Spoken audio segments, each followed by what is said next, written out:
All right, folks, let's discuss the West and Zwane essay, The Parable of the Laborers in the Vineyard and the Unemployed in South Africa. So, right, we're thinking about their context, the world in front. They're both the coordinators of the Ujamaa Center and the School of Religion and Theology at the University of KwaZulu-Natal in South Africa.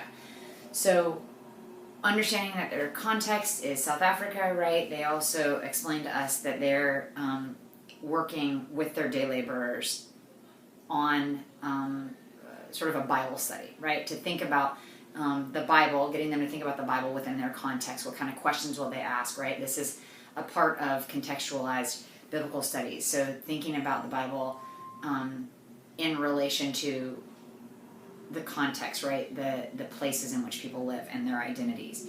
So the people they're talking to then have trade or work experience. Others have few formal skills, nothing more than just a willingness to work. All of them, they write, are the flotsam of capitalism's relentless pursuit of profit, whether in the guise of the racial capitalism of apartheid or the more recent globalized form of neoliberal capitalism. They're among the products of systemic forms of economic exploitation going back more than 3 centuries, right? So this is, in that last video, we were talking about the ways in which,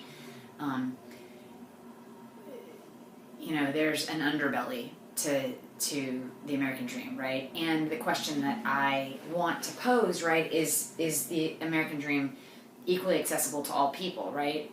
If someone comes to this country, do all people have the possibility or potential for actually accessing the so-called American dream, right? And thinking about the fact, too, that it is, in fact, called the American dream because it's a dream.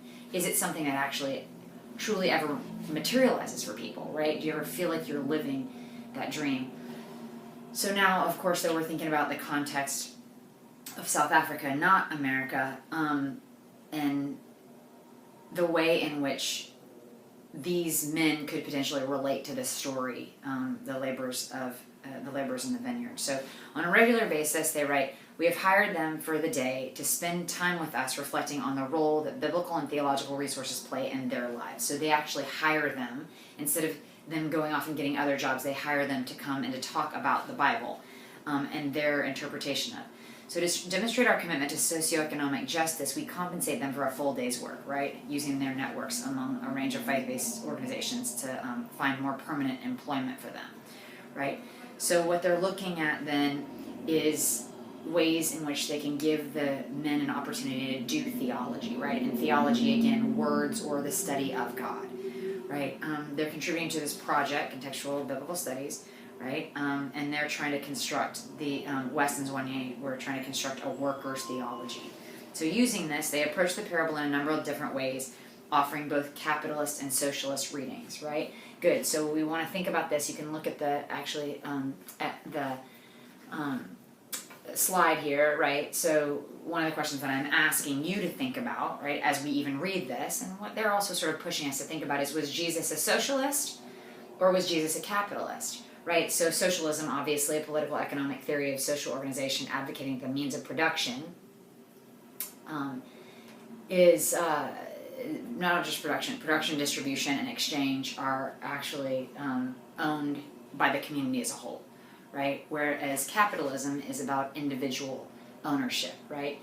Economic and political system in which countries' trade and industry are controlled by privatized ownership, right?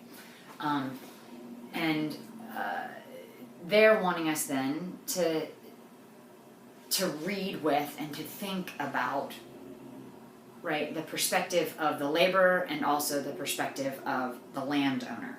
So initially, the text was used to explore a socialist vision of society. In this collaborative reading, we would focus on the recognition the parable gives to the reality of day laborers and their equitable payment, right? Regardless of whether they came in at 8, at noon, at 3, or at 5, they were all paid the same, right? However, our longing for such a socialist vision was not enough to silence the features of the biblical text that stood over and against such a reading, right? So while they overtly take up the Bible as a resource for economic survival, liberation, and life, so they're talking about their own personal context and their own reading, while we discern a prophetic socioeconomic trajectory weaving its way through the literary and socio-historical context of the Bible, we're committed to respect the detail of particular biblical texts recognizing that just as socioeconomic contestation is central to their context, it's also central to the socio-historical sites of production of biblical texts, right? So it's not just one thing. There's some contestation, and we have to think about that within the context of this text, right? It's not just going to be one thing. It may not just be a capitalist text. It may not just be a socialist text, right? And that's also a retrospective application of even these concepts, right? Because there was not really a thing that was known as socialism or capitalism back then. So they said they were regularly troubled in their readings by the class identity of the landowner, the way that he was autocratic, right? And the way he hired, paid, and dealt with the complaints of the laborers. They say they're also worried about his payment of minimum wage and his delegation of the task of payment to his manager. Most of all, they said, they were disturbed by the landowner's capitalist-sounding rhetorical question. Am I not allowed to do what I choose with what belongs to me? Again, so they've identified that they are taking sort of a more socialist perspective.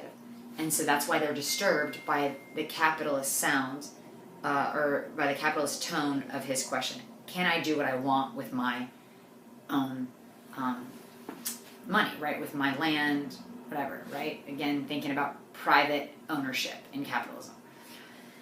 The detail of this text aroused our hermeneutic suspicion, and we wondered if this parable should be read in a liberative manner. Clearly, it could be read as supporting aspects of socialism, but only if we ignored some of its details. Was there a way, responsible for the detail of the text, to read this text within our socialist ideo-theological orientation?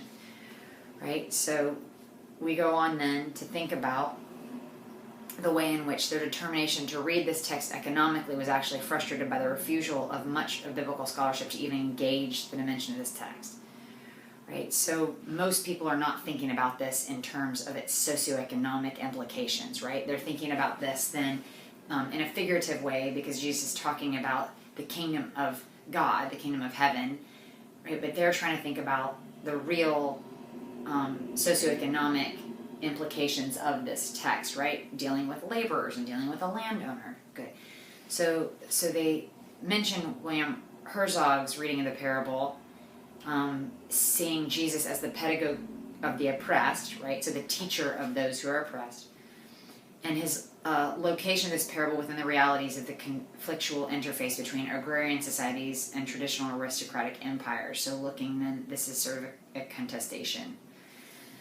Read from this perspective, the contours of the parable are clearer. The owner of the vineyard is likely an absentee owner, a member of the economic urban elite, employing a manager to handle the daily affairs of the vineyard and engaged in a form of agriculture that produced a crop that can be converted into a luxury item.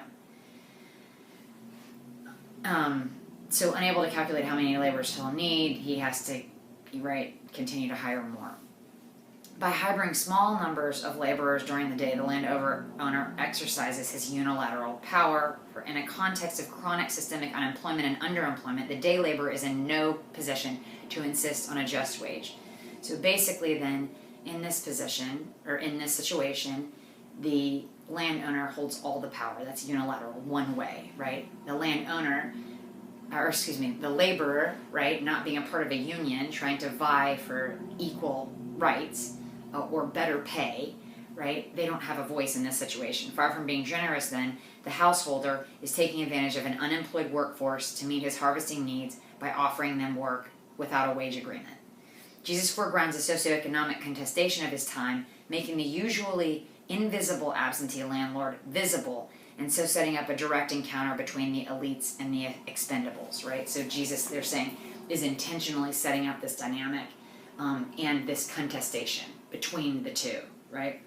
The arbitrary power of the landowner is evident in the payment process. His power is signaled in the delegation of his manager to make the payments, but is fully manifest in his deliberate flaunting of protocol by refusing to pay the first laborers first, by making the first hired actually wait until he flaunts his power and shames them.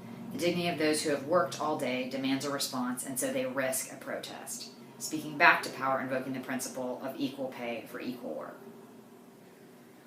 The day laborers were never in a position to negotiate anything other than the minimum wage.